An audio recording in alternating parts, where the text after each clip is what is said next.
Hi, good evening, everyone. Happy summer. Glad to see you all here with us. At 5 p.m. we had an executive session. We just adjourned, and now I'm going to call the Monday, July 22nd, 2024 Peninsula School District Board of Directors meeting to order. All board directors are present. Before we get started this evening, I think you will all notice that we have a new member up here with us. I'd like to introduce Jenny Wilson. Jenny is the new assistant to Superintendent Barr and the board. She recently replaced Tanya Beatty, who has moved on to another position in the district. So we thank Tanya for her years of service to us, and we're looking forward to working with her in another capacity. Jenny comes to us with years of experience from Port Angeles, and with that, we're going to be trying a few new things. So she's up here with us, kind of running the meeting and the screens and everything, and she will be taking over the introduction to the meeting and the community comment portion of the night. So welcome, Jenny. We're so pleased to have you here. So we will roll to the introduction and your piece there. Yeah. Good evening. Please note that this regular scheduled meeting is held to conduct district business. It is open to the public and is recorded. There will be a portion of the meeting reserved for community comments. Agenda items will be addressed as listed in the agenda. For in-person community comments, please use the comment cards located in the back of the room to share your comments. When it's your turn to speak, your name will be called and you will have 3 minutes to speak. In the future, if you have comments that you would like to share with the board of directors, please email Jenny Wilson, Executive Assistant Superintendent at wilsonj@ps.net. If you have any concerns about individual district employees or specific complaints that require an administrative response, please contact the Office of the Superintendent. Great, thank you. Will you all stand and join us in the Pledge of Allegiance?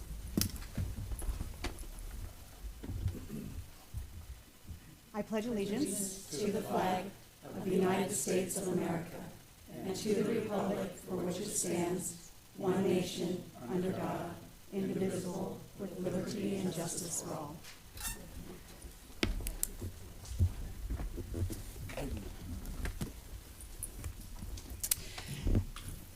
Before we get started this evening, I just wanted to take a moment to honor the memory of Rand Wilhelmsen. Many of you may know that Rand was a former school board member here, I believe, in the 2011 to 2018 timeframe. In his years here, he was just a dedicated advocate for the district and for our children. He was an engaged community member through Rotary and just so many other community groups. And we will miss him. His presence will be sorely felt here, but the impact that he made will live on far, far longer than any of us will be sitting on this board for sure. And our most sincere condolences to his family, his wife, and all of his friends. I know that he will be missed sorely. So moving on, we will go to the agenda approval for this evening. Is there any discussion prior to the vote? Is there a motion to approve the agenda? I'll move to approve the agenda. I'll second. Okay, it's been moved by Jennifer and seconded by Lori to approve the agenda. All in favor say aye. Aye. Any opposed? Motion is carried and the agenda is approved. Item 5 on our agenda this evening is our consent agenda. Is there any discussion prior to the vote? Is there a motion to approve the consent agenda? A motion to approve the consent agenda. Is there a second? I'll make a second. Okay, it has been moved by David and seconded by Chuck to approve the consent agenda. All in favor say aye. Aye. Any opposed? Motion is carried. The consent agenda approved. Our first report this evening is item 6.1. It's our monthly budget update, and we have Ashley Murphy, our CFO, here to present that.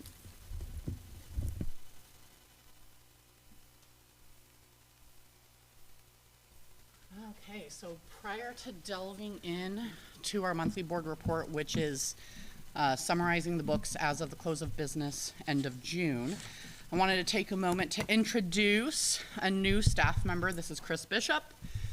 He's replacing Jamie Ledesma as our finance director within the district. Chris, why don't you say a few sentences about yourself? Yeah. Hi, I'm so happy to be here.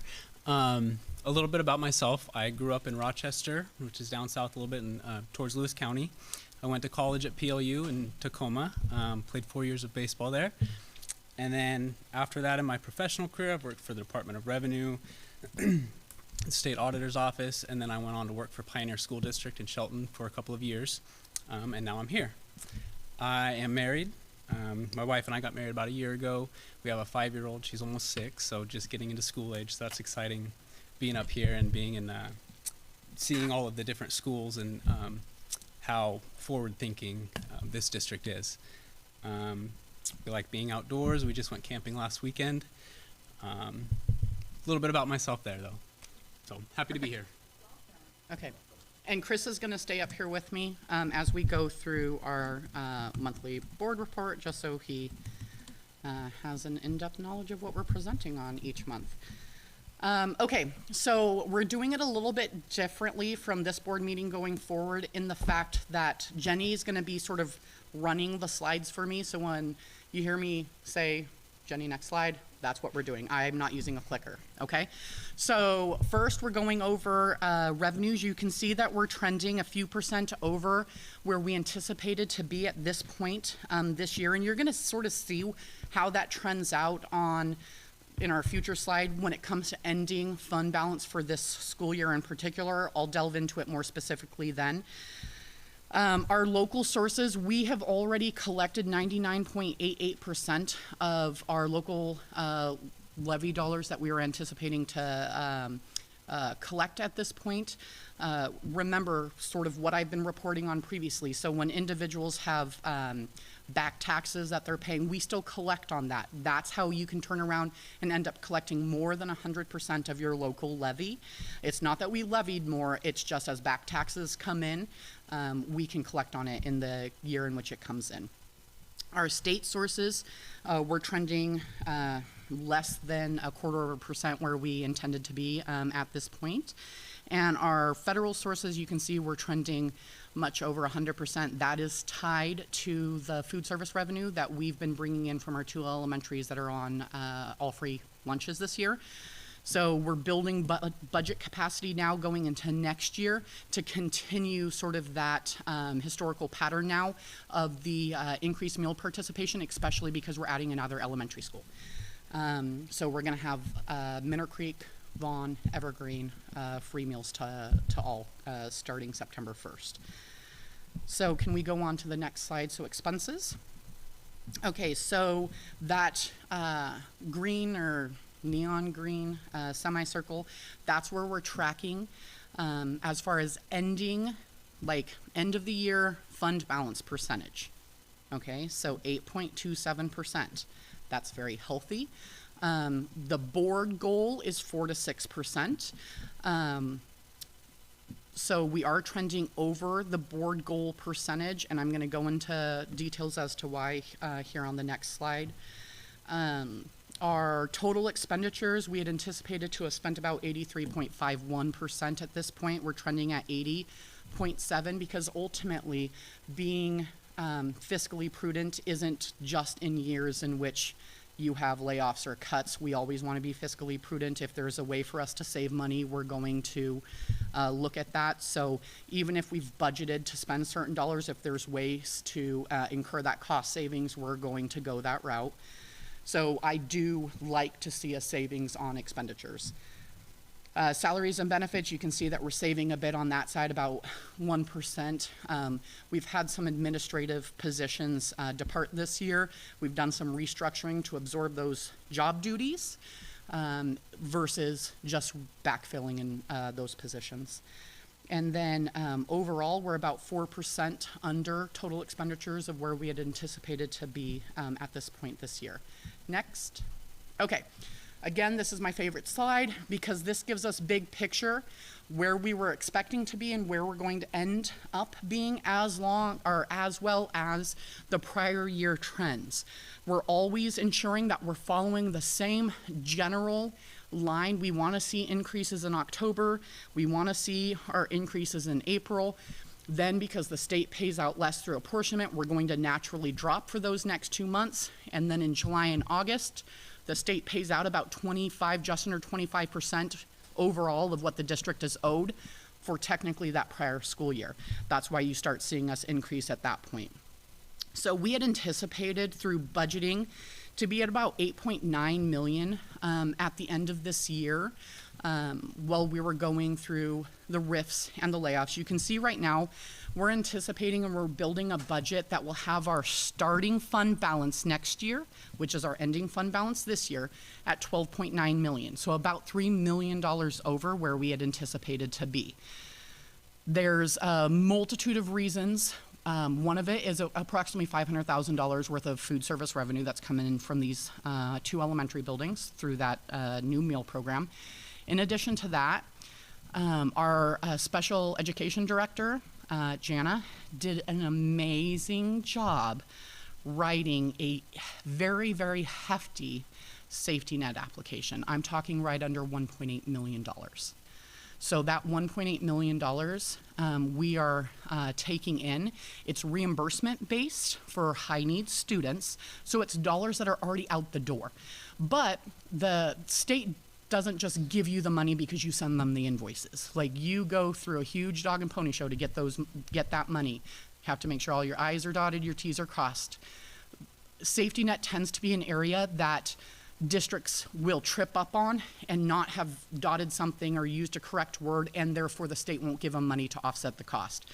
Jana's application was absolutely amazing. She got within literally $20,000 of her total application, which in my history in this job, I have not seen. So her and her team did an amazing job. Safety net, you tend to not budget for. There's no guarantee you're gonna get it. Let's say someone did let something slip. They do not have to pay you for it. So you don't budget for it, and then if you do get it, it's a gift.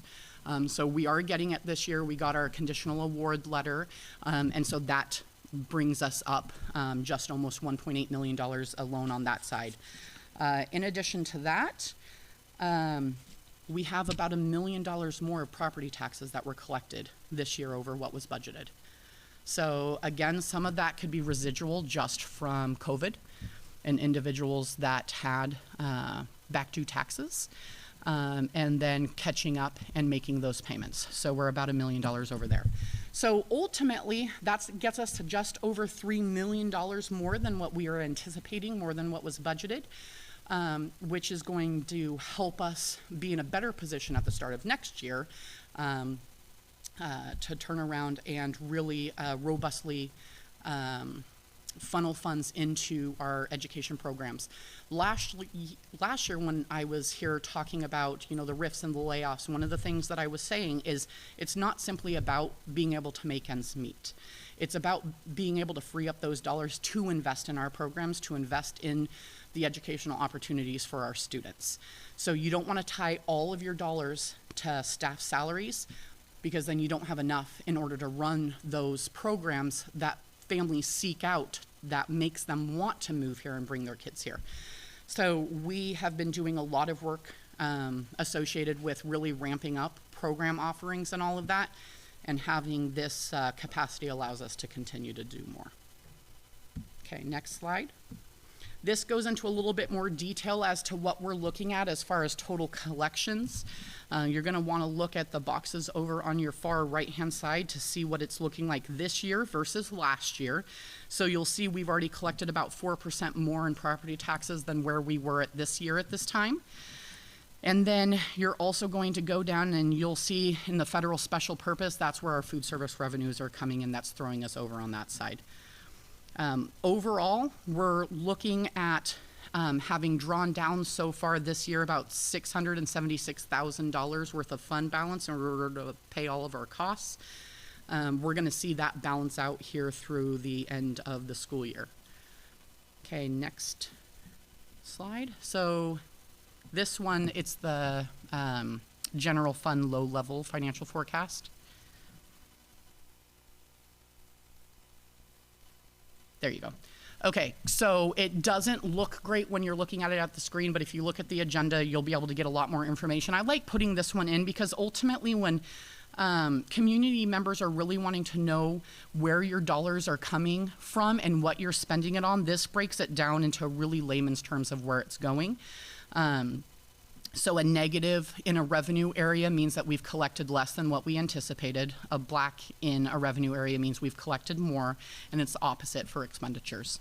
So we continually track those revenues that are higher, making sure that we have solid explanations for that. And on expenses, when we're not trending or we're trending too high, it's going back to it and determining why. One of the areas that we do tend to trend higher in is purchase services, specifically as it relates to special education. Sometimes it's extremely hard to staff special education programs because there's simply not enough qualified special education staff across the state to meet all the needs of all school districts. So you end up having to contract out to third-party entities to provide that staffing. Since they're not our employees, they're paid through a purchase service contract. And then lastly, you're looking at another chart that delves into, it's mirrors what the last chart was, but it's a different explanation of all of our basic education dollars. So this is where you can see sort of the building budget, the dollars that are being spent on the ground at the building level, where we have a surplus of revenue and where we are currently trending higher than anticipated. But ultimately, we have a $2.7 million positive variance. So we've spent $2.7 million less in that basic education area than we had originally anticipated. Okay, that's what I have for June. So questions? Okay, perfect. No questions, but just a huge shout out to Jana for that. This is such a significant impact on our bottom line. That's amazing. Exactly. Awesome. Thank you, guys. Thank you. Welcome, Chris. Thank you.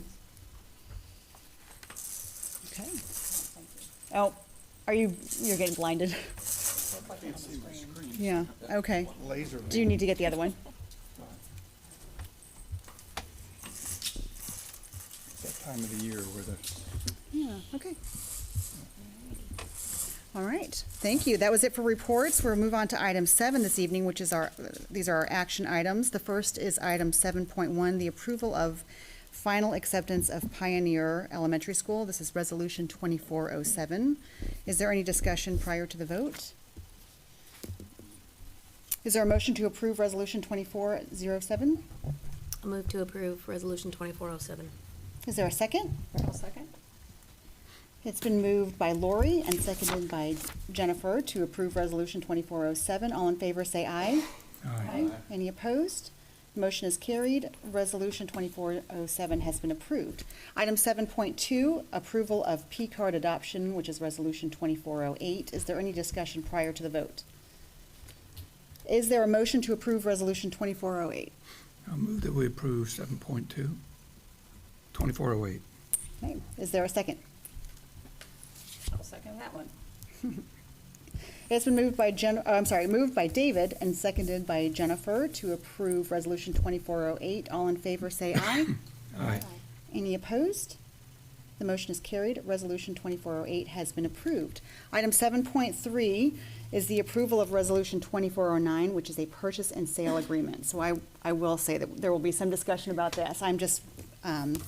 I'll start it off by saying how excited we are to announce that after years of work with the seller, after becoming aware of some property that was available, we find ourselves in the position to be able to purchase some land that is adjacent to our ESC and the bus barn building. So this has been an extraordinary lift by some members of the school district. It's an incredible investment in our district's future and opportunities that we have. So I just think that we will probably have some questions or discussion. So Ashley and Patrick, do you mind just coming up to the podium? And I will open it up to discussion, comments, question from the board. And I would say also this approval is not approval of the agreement. It signifies authority to the school district to be able to enter into this agreement. So that's what we would be doing tonight if we approve this resolution. Okay, any questions, comments from the board? I guess I could go first. I know in 2013, the this board approved and the school district purchased the land that this facility is sitting on right now. And at the time, there wasn't a ton of community transparency in that process. And, but the school district at the time had quite a bit of money that they were sitting on due to impact fees. And they were going to lose the money if they didn't spend it. And this property came available, so they bought it. And so can you discuss what we're using for financing of this new property? Thank you. Perfect. Great question, David. So the school district is using our capital projects fund in order to purchase this. The specific dollars within the capital projects fund that would be utilized in order to purchase that land are what's called state match dollars. So it's dollars that the state provided to offset the cost of building the other school buildings that were built over the last handful of years. Those state match dollars, as well as interest that was earned and accrued from the original bond dollars, are what's being used in order to purchase the land. So this is not new levy revenue. This isn't raising taxes. This is simply because the district was so fiscally prudent with their last bond that they realized enough cost savings and went through the projects in a expeditious manner that we have additional dollars on the table, not bond dollars, but dollars that were earned based upon bond dollars that are now free for us to use for something like a land purchase. So again, this is not, there's no levy, there's no tax implication associated with this. This is simply us using capital projects funds for its intended usage. You might want to just take a moment and just tell public what it is, just a little quick. About the purchase. So this purchase is just over 25 acres that, like she said, is sort of adjacent to the ESC, the bus barn, those forested areas. And it's how many parcels total? 9 total parcels, 25.31 acres. There we go. I He think knows the total. exact specific. I'll thank Donata for that one, actually. So it's a large parcel that is right by where we have schools, bus barn, ESC. Those are not available very often. And when they come available, it's really good to think about buying them. One of the biggest things with the way where we can build schools makes it very difficult to find large parcels. They're generally not out there. Luckily, when we did the 2019 bond, we were very lucky to have this parcel, because if we didn't have it, we don't quite know where we would have got the property for the school. And we were very lucky that the Boys and Girls Club came for sale, and we were able to turn that to Pioneer. So this, although there's not a plan for it yet, it gives us great opportunity for the future for all kinds of possibilities. Sure. Can you talk a little bit about the purchase process, sort of the timeline and all that stuff? Yeah, so today's, so we've gone through negotiating a purchase sale agreement that is before you today, and if the board approves it, then we will go back and get that signed by the seller. At which point, we are already currently working on getting our team ready for the due diligence process. We'll be looking at the property to make sure that it is property that will suit our needs in the future, whatever those might be. And we have till about November 30th, I believe, to do that.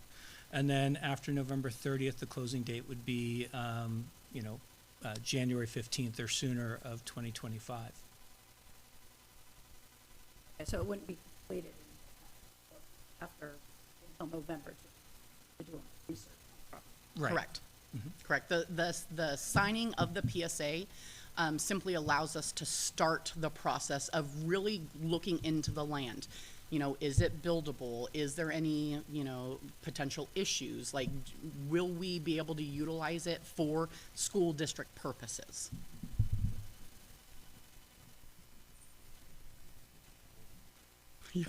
Exactly, no endangered species, no special trees, no anything like that. Yeah. Just for the sake of a visual comparison, how big is this property about that we're on? 14 half that? 141 acres. So just a little more than 14 acres. just a little more than half that. What Yeah. we're talking about. All Yeah. right.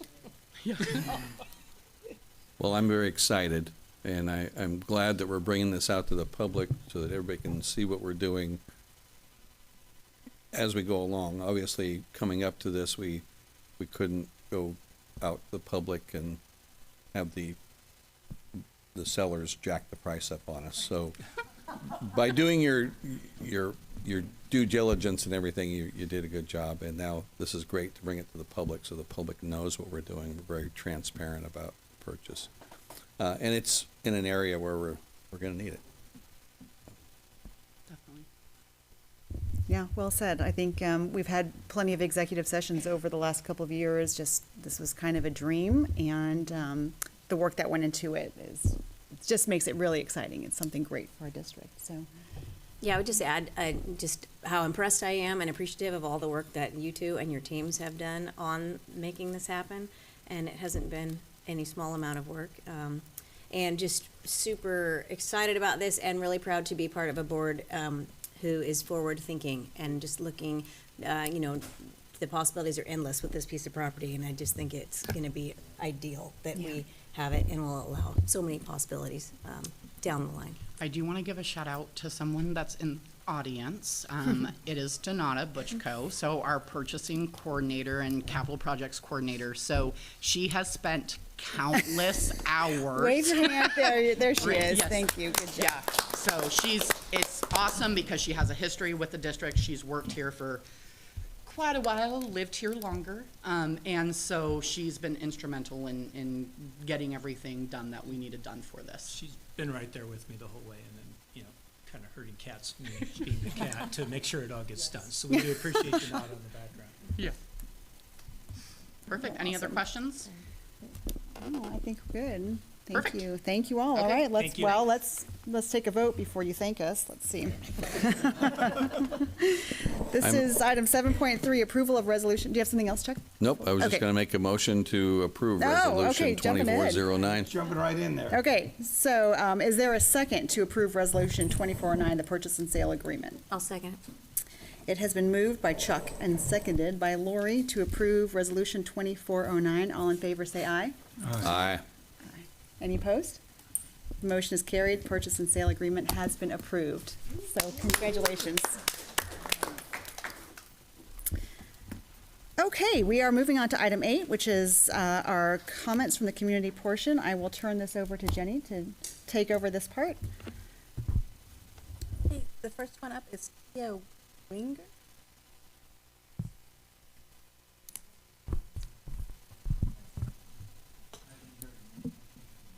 Oh, sorry, Tia Wenger? Winiger, sorry. Yeah. Okay, so when you come to the podium, you'll have 3 minutes to speak. Please just repeat your first and last name, and Great, Take your thanks. time. I'll be short and sweet. My name is Tia Winiger. Thank you for having the meeting over the summer so we could come and chat. I'm just here representing Gig Harbor High School's drama club, and I wanted to start off by thanking Jennifer Butler for coming to our revival of Six this past weekend. It was a huge success, and it's the first time that we've been able to bring a show over the summer. So we are very honored, and we do not take it for granted that we were able to do that over the summer. We brought in Six this year. It was a bonus show. It wasn't a show that we had ever planned on doing. And we sold out our one and only weekend, so we were able to get the rights and do it again this weekend, where we almost sold out again.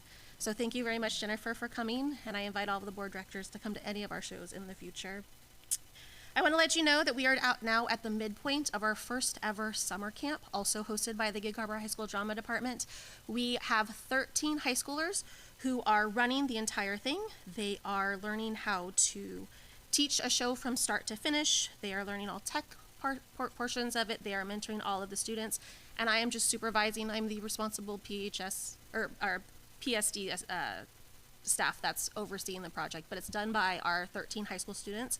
We have elementary through middle school students participating. They represent Artendale, Discovery, Pioneer, Voyager, Lighthouse, Goodman, and Kopachuk. And we are doing Annie Junior. The performances will be on August 2nd and 3rd. Don't worry, I'll send out an invitational email to all of you with all of the information so that you can come and join us. I want to thank you all again for supporting the arts at Gig Harbor High School. The students in the community are proving that the programs like ours are valuable and provide need to our community. We have shown this by netting over $40,000 this last school year. It has allowed us to invest in technology and hardware to better the Gig Harbor High School auditorium. We are excited for our next season. We're going to feature A Christmas Carol, Frozen, and Les Mis. And we are proud of our program and continue to aim to provide a professional level of theater here in Gig Harbor. So, thank you.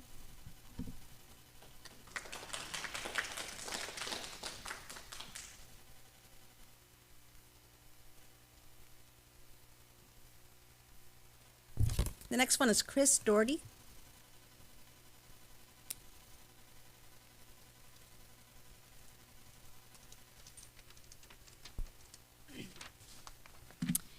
Hi, good evening and happy summer. My name is Chris Doherty and I'm the parent of 2 students in PSD. I wanted to congratulate the graduating class of 2024. However, I wanted to bring awareness to the board and the district about honoring our LGBTQIA+ students by having their chosen names on their diplomas and in printed district newsletters. In the state of Washington, when a child turns 13, they are given autonomy to make certain medical decisions for themselves. The primary reason is to protect children and ensure they get the care they need, no matter their family situation. In the same respect, we should be supporting and respecting our trans and non-binary students' chosen names, which is an integral part of their identity. Dead naming a student can lead to chronic stress from worrying about one's acceptance and safety, avoiding certain situations, people, or places, depression, low self-worth, and suicidal ideation.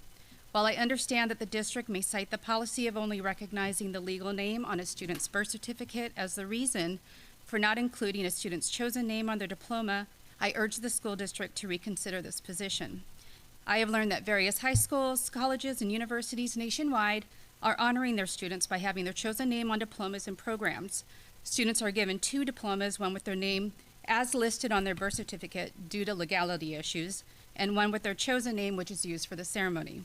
It is vital to our LGBTQIA+ youth to feel supported and accepted in their community and school, and by respecting a student's chosen name is one of the most significant acts of support. Thank you.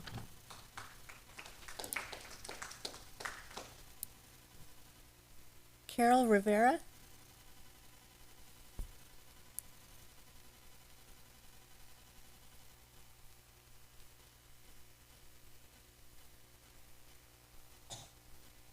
Good evening. Carol Rivera, Peninsula Education Association President. I just wanted to wish you a happy summer. Like most folks, we use summer and people think we have the entire summer off, but there is a lot of work that goes into preparation for the school year. With that in mind, however, we just wanted to just share a little bit about our hopes for the coming year and kind of the future with Peninsula, especially our district as the largest, one of the largest employers in the community. Really being able to communicate and think about kind of protecting the health and well-being of our staff during the school year. So being upfront and communicating about work hours and time that people are available and unavailable, making use of technology and other things to inform parents, community members, each other about our work day.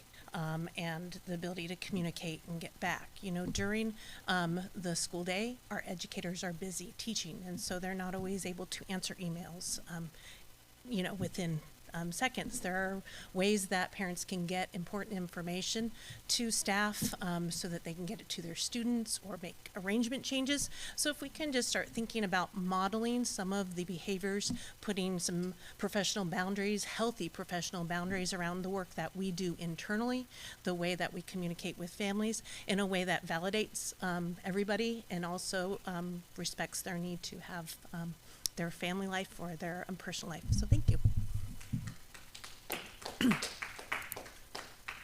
Bob Hartnett.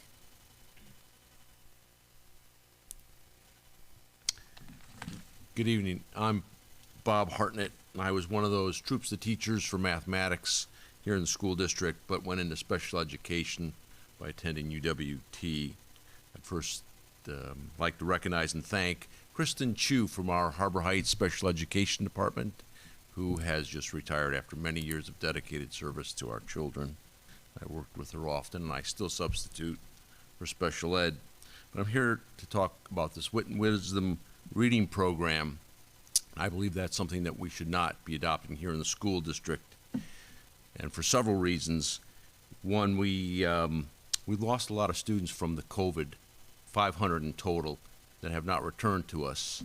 And I think that adopting a possibly controversial reading program would stop some of that flow back into our school district that we're seeing.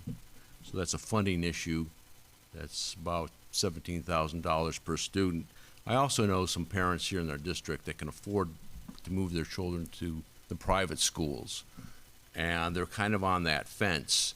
So by one of these reading programs that's got some controversy and social engineering aspects to it, perhaps, I think might push them out of our district into the private school systems or homeschooling. When I do think we should do as a school district is to push forward with our dyslexia phonics reading program, which is very successful. Parents like it, and I think that will attract and draw students into our district for dyslexia, which is 20% of our student population here in our district, English-wide. That was one of our presentations here at our school board meeting. It's very successful. It's phonics-based, it's academics, and once you leave the K through 12 system, there is nothing that will address dyslexia. It affects all of our students. So that's one of our successes I think we should build on instead of adopting something new. Reading programs that have questionable topics that may be offensive to the parents and pull their children out of our schools.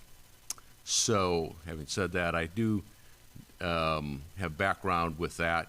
I did a doctoral program through OSU, and I didn't do it, but my thesis was going to be on dyslexia in vocational training, where FAA manuals aren't dyslexic friendly. So reading skills that don't come out of our K through 12 will influence all aspects from academics and universities through VOTEX. So I think the loss of more students would be detrimental to our district. Thank you very much for letting me talk. Mark Nance.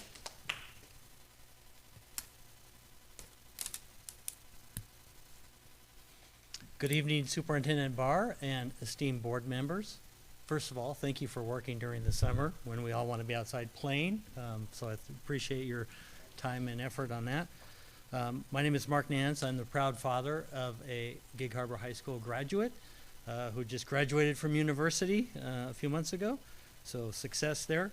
I also want to share some additional concerns about the proposed Wit and Wisdom pilot, which I understand will occur this fall. As background, which may seem unrelated, but I think it is related, I want to thank all of you for your business discipline in managing through the reduced budgets that all Washington school districts face this year. What we saw tonight, even, foot stomps that even more in terms of how well you've all done managing in a difficult budget environment.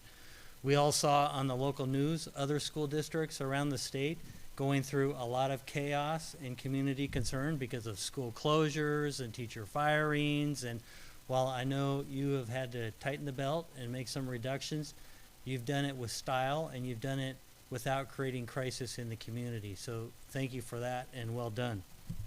So returning to Wit and Wisdom, my concern around this curriculum is it's touted as an English curriculum, yet it doesn't teach reading.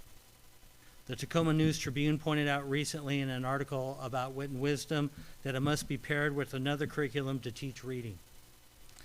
Even if we ignored the community pushback across the nation from Wit and Wisdom's trauma-informed learning approach, why would we waste money on a curriculum that's English that doesn't teach kids to read?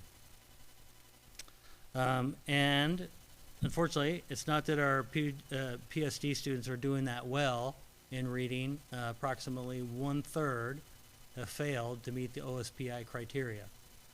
So there's lots of room for improvement. We need to focus in on reading, and I appreciate that you all have some other programs to do that. So, in my opinion, it's time to focus on the basics. Let's invest in curriculum like phonics, which will help our kids learn to read.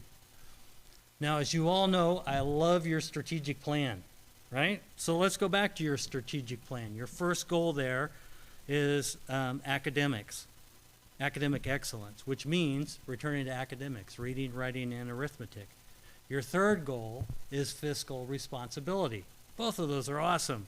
Pursuing wit and wisdom anymore is simply running counter to both of those two goals.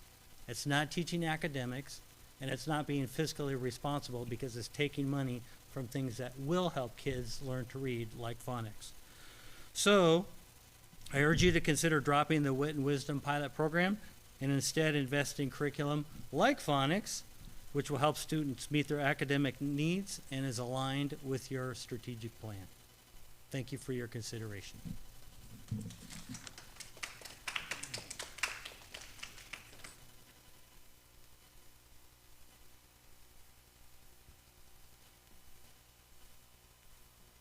Great. All right, thanks, everyone. Okay, that takes us to item 9, which is superintendent's report. Well, thank you and happy summer to all. It's very, very good to see some students even in the reluctant probably during the summer. But I just have a few things to share. I have actually been working pretty hard in July. So had the opportunity to go with Evergreen and Artendale. I happened to be in Washington, D.C. with AASA, which is the superintendent group, at the time where Evergreen and Artendale, they were receiving their Green Ribbon School awards. And so that was really fun. They were very, very honored. There were 44 schools / programs / higher education throughout the whole nation. And we had the only 2 from Washington State. So I will look forward to Jessica and the STEM people were there, the STEM staff, I guess, and they had a whole week's worth of opportunities to share the programs, but also we attended in the past, it was just a program. So you would go and get your certificate and that was it. And then you'd have like a little cake afterwards. This was a whole day of really robust conversations with each other and with Department of Education staff. So we met the California Green Ribbon awardees as well as Washington, D.C., and they wanted to reach out and have further conversations with us in Washington State. So it was very successful and I was very honored because the staff were really excited. So I hope that the entire staff and community are really proud of the work that Evergreen Elementary is doing and Artendale is doing as well as our other schools. With that, just a reminder that Eagle Quest opens at Evergreen this year. That's 2-3 and 4-5, and that registration is packed and full, and those staff are newly hired, so we're really excited about that. I also am very honored and pleased, and this doesn't fit in a suitcase very well, and I learned that it was glass, so be careful with it. AASA, this is a Certificate of Appreciation awarded to Peninsula School District 401 for supporting Superintendent Creston Bard during her service as a member of AASA Executive Committee from 2024 to 2027. So this is for you. And Jenny has said that we will find a good place unless one of you wants to take it home and, I don't know, do something with it. Target practice. So I had a week that we spent, we had an opportunity to meet with many of our Washington delegates. We went on the Hill and had conversations about funding, really around special education funding, funding for Title I, which was looking at a 20% potential reduction, and the cancellation of Title II. And so we had a great conversation with multiple delegation, Washington delegation staff to reiterate the fact that if we do not have Title II dollars, we do not have special ed, or we do not have professional development. Reiterating that that was Title II dollars was the bulk of what paid for our letters training for our staff last year, our 80 staff members that trained, and will be the funding source for this next year, for the next wave of 80. And letters is the training that our staff are going through to really understand the science of reading and what it takes for children to be able to learn how to read and the complexity. So with that, I also attended the Hunt Institute Path Forward for the state of Washington. It was part of the Washington Action Plan report out, and I think I sent you so many notes. Didn't I send them? So many notes. You don't really have to read it all. However, in a nutshell, I think it's important to just share some of the information that was part of the summit, and that was July 15th through the 17th. We had the president of the National Council for Teacher Quality and a panel. And this panel also consisted of Bob Wise, who was a former governor of West Virginia many years ago, as well as multiple experts. The superintendent from Napa County, Office of Education, the ED of the JAB Foundation, and the founding parent, Rachel Berger, the founding parent of Decoding Dyslexia out of Minnesota. And they made suggestions, and it's pretty lengthy, but there are 4 levers that states can use. One is to set very specific standards and review higher education. So in our team, we had a lead from University of Washington, but looking at higher education program standards and put in place a mechanism to ensure that programs have the opportunity to align and be accountable. 2 is institute a reading licensure test, which we do have one, but it's not aligned to the science of reading in the state of Washington. 3 is high quality instruction materials. This was interesting to me, and I did not know this. 37 states have passed legislation that require the state to provide a list of approved instructional materials, curricula, and other materials, and have funded many of the states to have immediate funding for training in that area. And 4, the last lever is professional development, ensuring teachers have the opportunity to learn through PD how to use instructional materials. And letters was mentioned multiple times as a best practice. The issue with letters is that it's complex. It's really like a college course. And so looking at letters light, but that's what the national convening was about.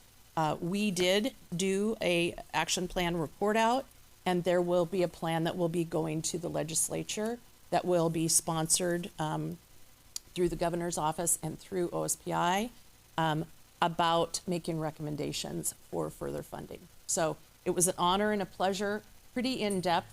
I feel like I've been working very, very hard with my brain, my dendrites, trying to understand. But it was pretty powerful to have other states. We were in the 3rd cohort, I believe, of states, and the focus on literacy, our state really, I walked out of there saying, we have to catch up. We have to take this very seriously. And we need our legislature's help, and we know that we have this board's help.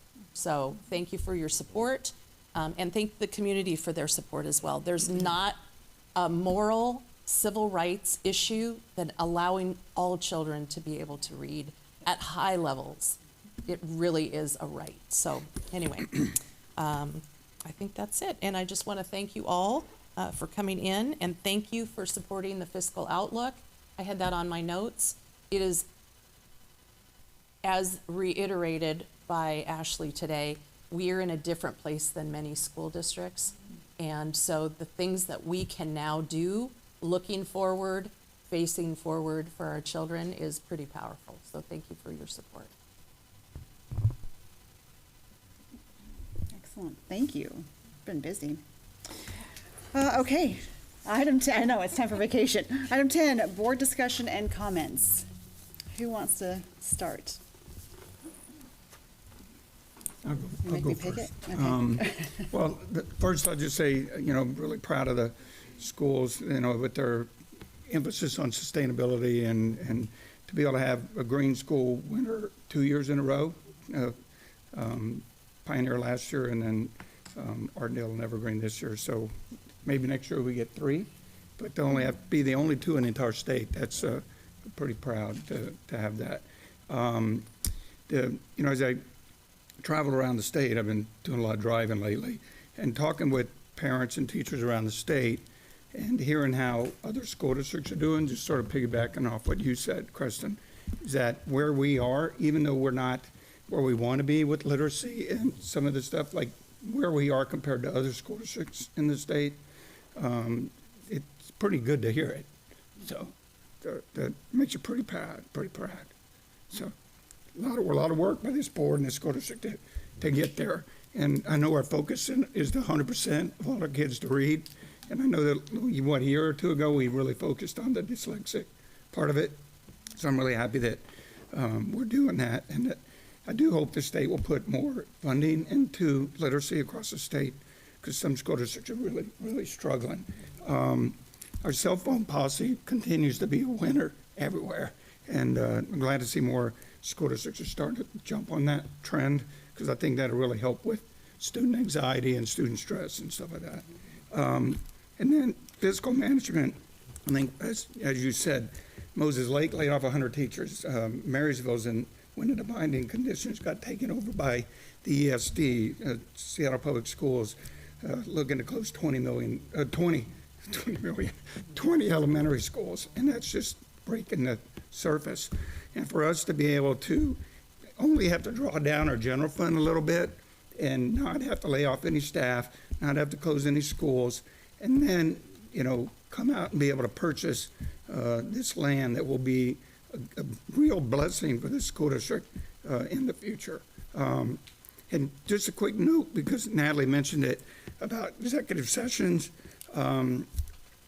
We have to have those conversations, if you're not aware, in executive session, because if members of the community have any hint that we're looking to buy property, it can actually increase the property value, and it would be detrimental to the board. So those are things that we come to you when it's done, but it's kept from the public eye for a reason. But it's one of the few things we can meet in executive session about. So thank you. I'm just proud of where the board is and look forward to the future. Thanks.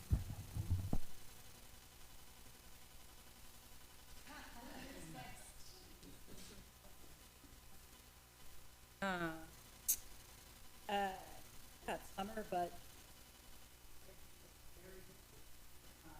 the schools are busy. Heard about, I was able to go to the revival of 6. I mean, all of the plays I've seen so far in this, something about this, it was so fun and so really and then this right, and putting on production on the heels of taking my daughter to another camp and then starting tomorrow with it, the first EST mobile drop-in activity camp is going to be starting. Go, go, go. And I'll tell you what, even if I wasn't the beneficiary of children, I really appreciate seeing them utilized all of the for the amount of investment.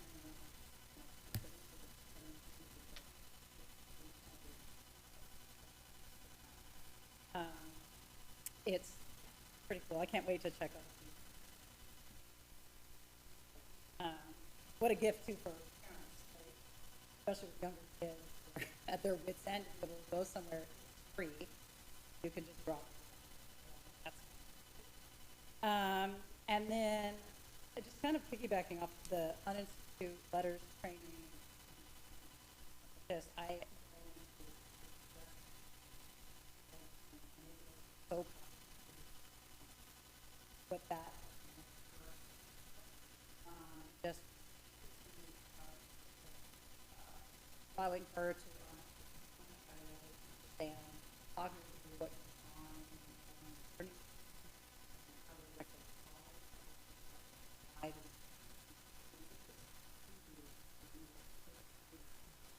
It's intimidating. It's a lot of hours, but it's one of those, if there was a letters lighter, it would be very, I think it'd be really fascinating. Prioritizing this, getting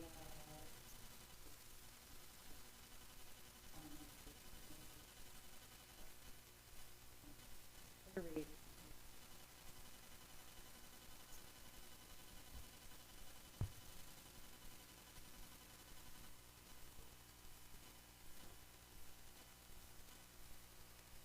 If I can get it to work, there we go. I don't know how to, I guess, just to say how proud I am of this district and the community support that we have and where we're going. To see the budget presentation and to know that we're one of the few that are really ahead of it. And then last year, I went to Washington, D.C. for the Green Schools presentation. And again, to see that we are leading in so many ways. And then what's going on at Evergreen, I'm so looking forward to seeing Eagle Quest take off. And then it's just exciting to go around, even though the schools are not in session, there's a lot of activity. And just to know that we're a hub for those kids that are out in the community looking for things. Even just to drive by Evergreen and see some kids randomly out there on their bicycle, it's great to know that they have these facilities that we've provided for them. And having said that, it's great that we are looking forward to the future and the needs of the community, and recognizing where we're going. And, very proud to be part of this board, to be part of this district and this community. And, that's it. All right, just a quick comment or two. Just want to add my welcome publicly to Jenny. It's nice to have our first meeting with you. Thanks for being here. And just a comment, really, I know I wanted to recognize that, even though you brought it up, but one of the things I know that was important to the board back when we were searching for a superintendent, but also when we were formulating our strategic plan, after we had already hired you, was just to be how we can be relevant and, in fact, excel on a national stage and really take all the great things about this district already to the next level. And I think I want to just add my congratulations to you for being appointed to the, is it the American Association of School Administrators? Yes. Something like that. Something like that. Superintendents. Something group of superintendents from all over. But the list of persons from many different states that are appointed to this board is really just incredible, the range. And I just think being involved on that kind of a level, more so than just the state, because we've always been involved in the state level, and that's important too. But sometimes, I know in my own travels, every week I love to watch the local news, because I find it fascinating to hear what is going on all over the country in both rural and urban districts of all kinds. And because I often find myself thinking, well, what could this look like in the PSD? Like if they're doing something really cool, and sometimes different parts of the country are doing something that you would just never occur to you because it's never been done here. And sometimes it doesn't need to be done here. But, you know, whether it's anything from what times they go to school, when they go in the year, some, you know, all kinds of different things that go on. How kids get to school. Some places they take the city bus, and that's all funded through the district, and just all kinds of ideas. The possibilities are endless. So I love that you're on that, and that you get to share what we're doing, and then also that we get to learn from everyone else. So appreciate that. Yeah, and that's all I have. Happy summer. I just, actually, you kind of took the words out of my mouth. I just wanted to congratulate you again for that, and also recognize what a big deal it is, but say, even though it is a big deal, you absolutely deserve to be there on that team, leading and representing us. I love the picture. If you haven't already seen it on social media, the picture of you being sworn into this, because there's a bunch of gray suits and, I don't know, kind of frumpy faces. And there's Cresty in her bright dress with her big, giant, bright, warm smile, and we just couldn't be more proud. The picture was just so exemplary of the leader that you are. So thank you for taking our show on the road and for making us a nationally recognized district. Like Lori said, that was one of our goals, and you're doing it. So much of what we're doing, like the literacy work and the evergreen and the outdoor schools, all of this, it kind of felt like it's go slow to go fast, really, and now we're really moving and building something really special. My family and I were on vacation last week, and there was a family that we met actually from Moses Lake, and we were talking about sports. They have a kid who's a baseball player. Our kids play baseball, and they are devastated that sports and activities are kind of on the chopping block right now, trying to mitigate this financial disaster. So I'm grateful, as you all have mentioned, to be part of a district that's so financially prudent under your leadership. Ashley and Chris, welcome to the team here. It feels really good to be able to be going out and building rather than having to look backwards or to be pulling. So that's great. I also will say on the plane on the way home, Tia, I got a text from Jennifer with the mind blown emoji telling me how amazing that production was. I'm so sorry that I missed it, but I will definitely be at Annie. So thank you for coming to talk to us about that. I just also want to say to the district, on behalf of a graduate, it's our second, not the first time we've been through it, but really what amazing experience it is to go through graduation and to look back and to have completed 13 years. Technically, this kid only went 12 because we lived abroad when he would have been in kindergarten. So I told him, you shouldn't have been done so quickly, but huge shout out to all of the teachers along the way. I think I've mentioned here before, he learned to read and write in Norwegian. And when we moved to the United States, he couldn't. He didn't meet standards, and it was a struggle for him. So that early literacy piece is really important to us, and how kids learn to read and develop that foundation of language is critical. So we're super keyed into making sure that we set the bar high for our kids and we support them and our teachers in that along the way. So graduation was an absolute blast. It's a really special time. He got his diploma yesterday, so officially done, and we are off to his college registration tomorrow morning, actually. So just want to thank you all for being here along with us to support schools in the middle of summer. I know that you're here means it matters to you, and that matters to us. So thank you for sharing your concerns and for being here and following along. I wish you all a restful rest of your summer. We live in a beautiful place. I had to remind really bummed out kids for coming home from vacation yesterday that we live in a place where people come to and they have their vacations here. We live around water. I just want to remind everyone to practice water safety. Please don't take your eyes off of your kids for a minute. I know it's easy to do. Remember your life jackets, remember your sunscreen. We sent a kid to camp last week as well, which reminded me of my own camp. There's always buddy checks in the water, so let's remember to take care of each other and enjoy this time. Take a breather, and we will see you August 20th. We're going to have 2 back-to-back meetings, August 20th and August 27th. That August 20th meeting will be here at Swiftwater, 6 o'clock in the evening. That's right. And with that,